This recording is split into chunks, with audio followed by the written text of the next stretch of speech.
Hello everybody, welcome back to my channel where we talk all things finance and investing. In today's video, I'm going to do some very simple numbers around how much money you would have in 25 years time, that's right, the year 2050, if you invested now starting with £100 a month or £250 a month or £500 a month.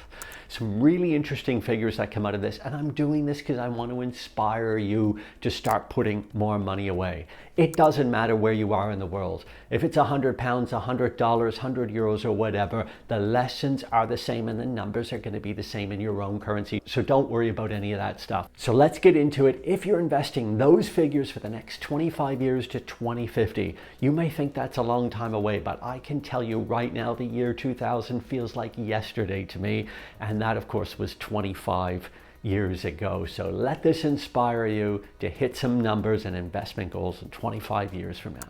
Okay, so one of the main reasons I'm doing this video is because I recently had a couple of hours with 3 graduates who came into my company's office for a little bit of work experience. I sat with them for a couple of hours to show them what I do in my job, working with clients from around the world and helping them achieve their investment goals.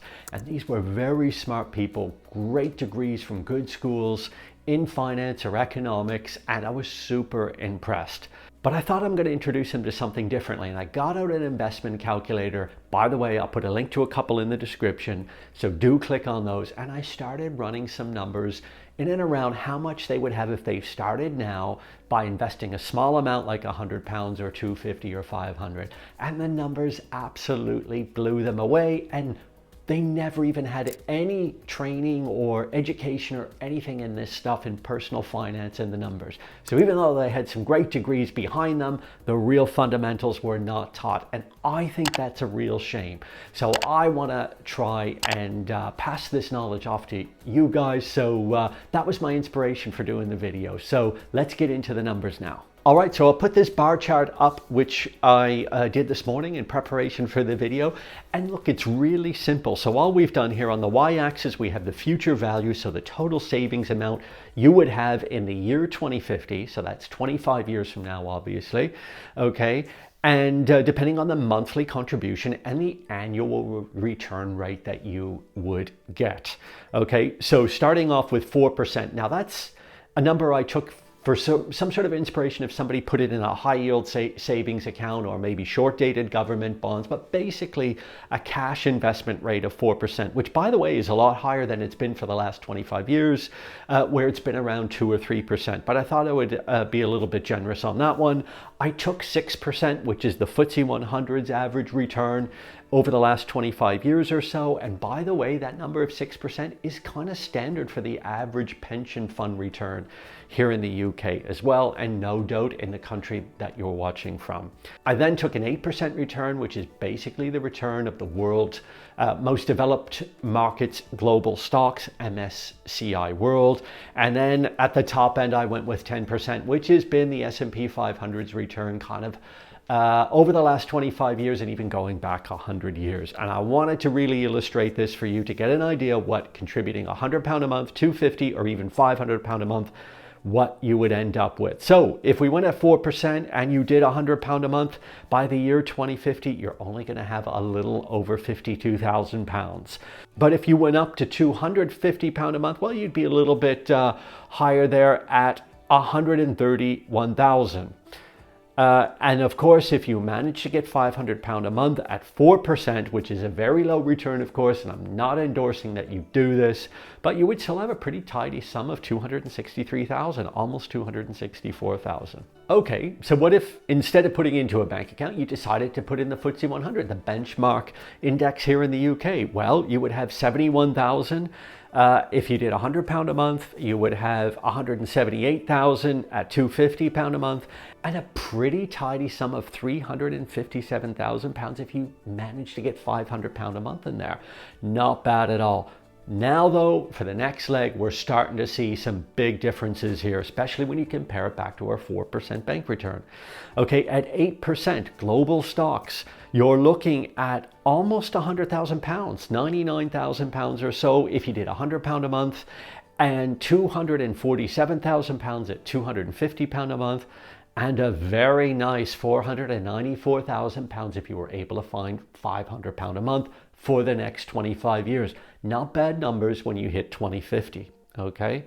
And finally, hopefully this will inspire you to take more risk with your portfolios with being sensible, of course, and also finding £500 a month somewhere. And I'm going to explain in a little bit, a little hack for where you could maybe find £500 a month, okay? But if you did find £500 a month and you put it all into the S&P and it delivered the same returns as it has done over the last 25 years, 100 years or so, well, you would have yourself £138,000 if you did £100 a month. If you managed to get £250 a month, well, that's 347 grand. Not bad at all.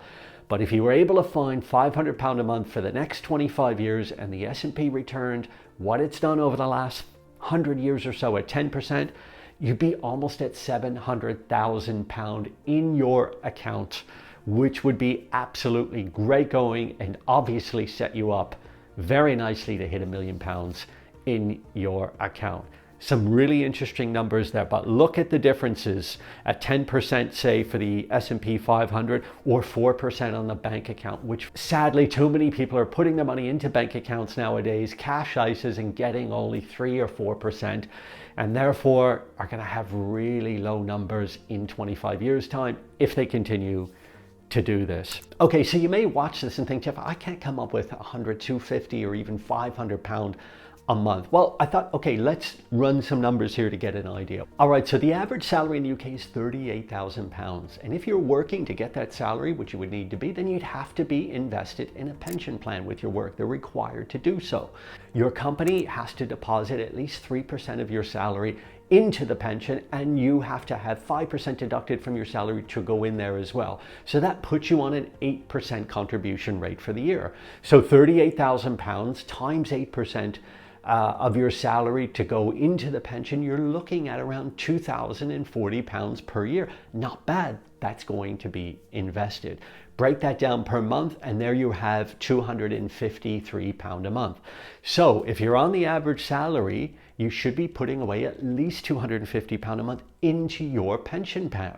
Probably a lot of you aren't even aware of this and how it's invested or anything, so I wanted to highlight that.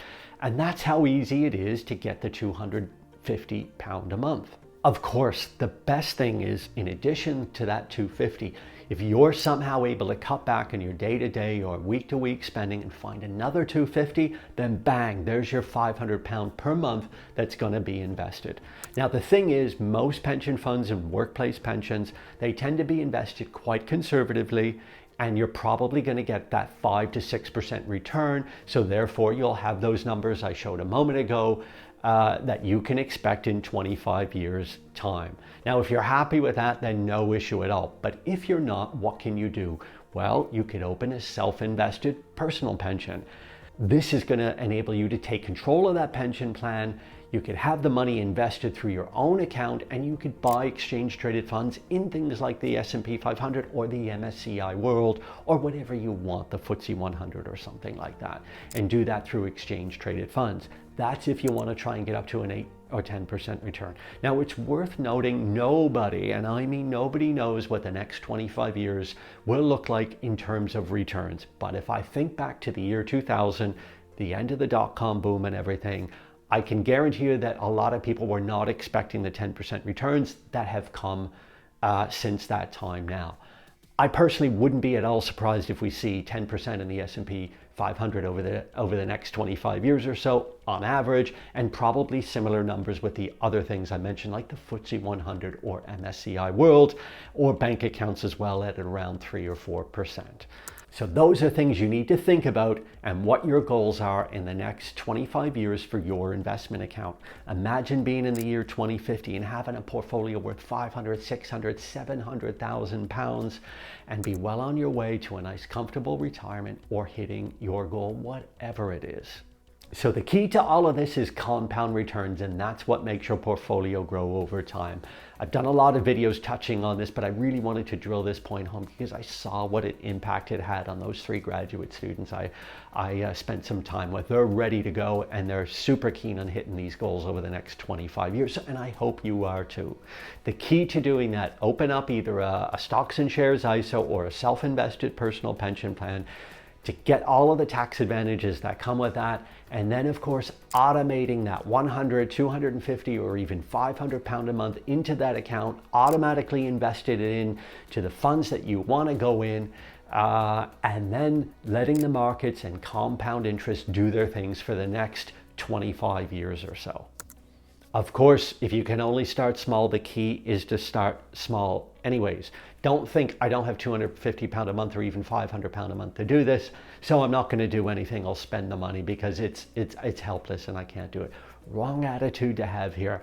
Do it with 50, do it with 75, do it with 100. The key is that you're getting started because your salaries will increase over time and you'll therefore be able to contribute more. And I wouldn't be surprised if you're able to get up to 250, 500 a whole lot quicker than you think about right now. Of course, if you can do that now already, then go for it. Just get it done, get invested, get control, and you'll reap the rewards later on. So that's my breakdown on investing over the next 25 years with a target date of 2050, depending on how much per month that you could put in at 100 pounds, 250 pounds, or even 500 pounds. I hope you liked the video. If you did, hit that like button, subscribe to my channel if you haven't done so already, and leave me a comment. What do you think of the video? How much do you put into your investment accounts, and what do you invest in? Where do you think the markets are going to be, and where will the returns be best over the next 25 years or so? Let me know your thoughts. I love to hear from you guys, and anything else you wish to see on my videos. And if you want to know how to be an ISA millionaire, no problem. I did a video on that recently, so I'll put a link to that one over there. So just click on that. I'll see you over there, how to be an ISA millionaire. And as always, I wish you nothing but the best in your savings and investment journey.